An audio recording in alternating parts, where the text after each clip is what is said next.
My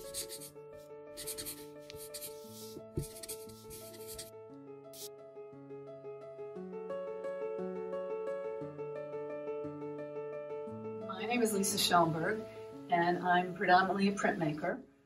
I do my work at Zygote Press in downtown Cleveland, and I rent a space there to be able to use the facilities that they have. And during the pandemic, back in March, I was not able to go in anymore because they shut down, just like everybody else. So I decided to convert my basement into a studio, and wonderfully, my basement has a lower level walkout, and at my workstation I can look out to the backyard where I have some woods and a garden.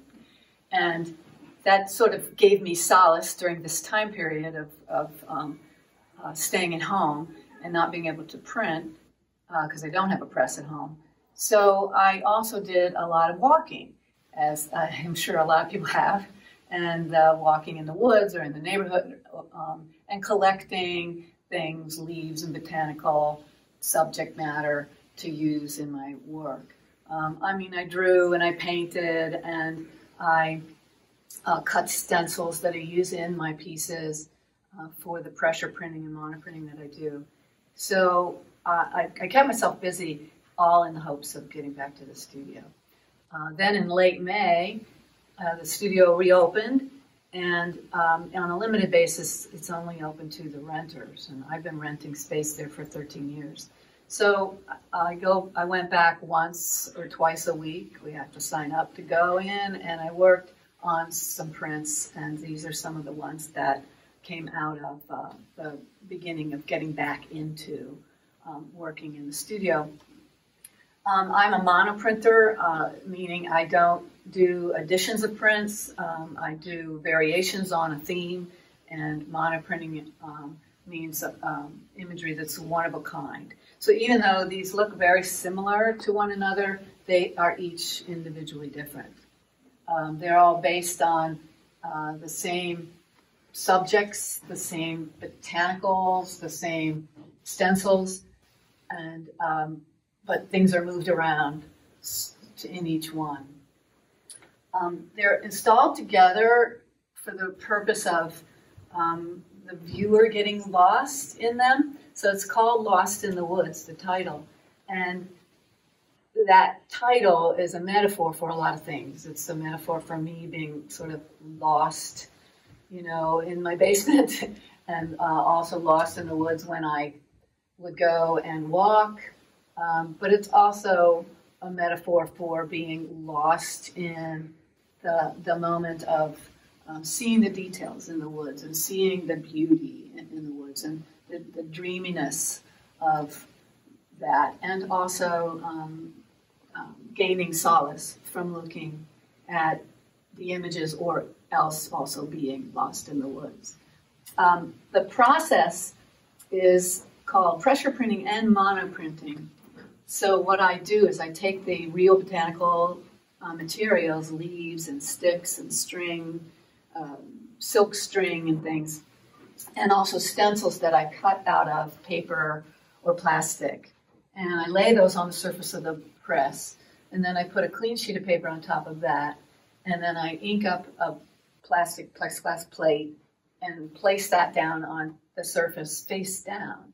And then when I roll it through the press, the pressure of the materials that are under the paper will reveal themselves on the top of the paper. And it's almost like a rubbing. So the plate itself then has a lot of material on it, and I don't wash off the plate. It has a lot of information on it. So I place that on the bed of the press and run that through the press several times. These are multi-layered in that I will run them through using the same plate, but until the ink is depleted. So I'll continue and print the ghosts of the subsequent subject matter on the plate. This one is more of a pressure print in that you can see it's almost like a positive of the materials. So here's a fern and some branches of bush. And then this is a piece of paper that I cut to look like a piece of coral that was very small, but I blew it up large. And then there's string and other stencils in there of some money tree leaves and some houseplant kinds of materials. There's also some locust tree leaves in there. And that one is a positive in the sense that everything is dark and then the background is light. In the case of, let's see, with this one, you can see how those particular items, the stencil, the coral, the leaves, the ferns, are light, and the background is a little bit darker. So it's like the negative, it's the opposite in a sense. And that's what's left on the plate, whereas this is the first run through the press. So sometimes I utilize that first run through the press and print back over it. Sometimes I leave it alone. And many times I will go through 2 or 3 times with a print. This one looks like it's been through several times. It's very hard for me to remember everything, exactly how I do it, unless I write it down. But anyway, the multiple layers are meant to kind of get you lost in the woods and lost in the details.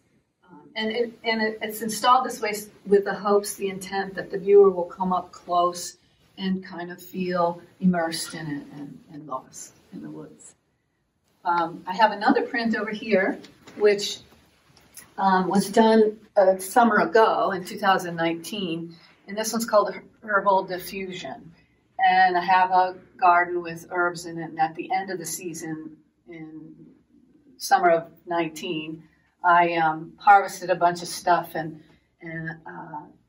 this is done in a different way than these prints. I rolled up a plate, laid the botanicals on top of the ink, and the paper on top of that, and run that through the press.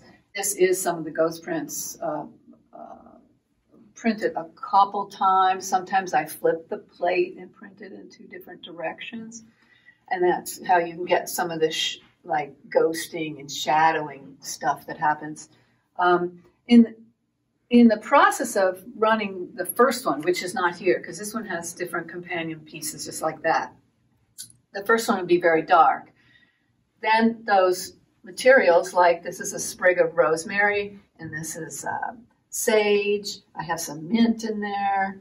What else? I have some hydrangea flowers.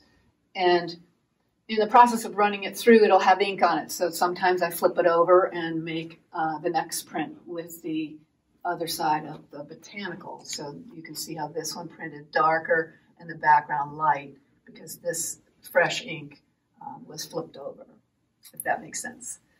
It's Herbal Diffusion. It's just a matter of being excited about the garden, again, taking excitement, solace in having a space where I can grow things and use these in cooking and enjoy the beauty of nature. And hopefully it inspires people to respect nature, which is the cause of this show, to be good stewards of the environment. Thank you.